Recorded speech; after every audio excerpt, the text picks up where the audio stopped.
आरंभ होईछि छत्रपुर महोत्सव और पलिश्री मेला 2024 रविवार ब्रह्मपुर सांसद चंद्रशेखर साहू मुख्य अतिथि रूपे जोगदे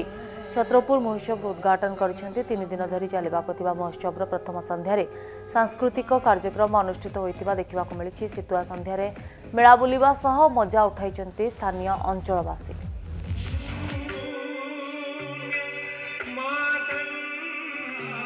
छत्रपुर उत्सव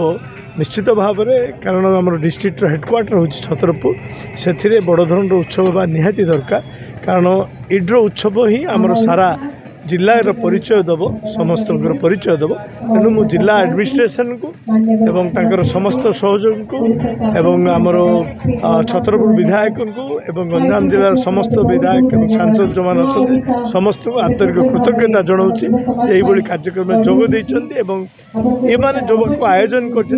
उत्साहित कर स्पेशली पलिश्री मेला जो एसएचजी ग्रुप माने जोटा कि माननीय मुख्यमंत्री सबुठु बड़ आदर्श नहीं सी एवं स्वप्न ताको जो साकार कर समस्त अत्यंत अत्यंत धन्यवाद सहित पुणी थे ये छत्रपुर जेहेतु गंजाम जिलार सदर महकुमा हेडक्वार्टर आर आउरी अधिक उन्नति अधिक उज्जवल हो समस्त सुखमय जीवन हो एवं समस्ते सुस्थ रुहतु।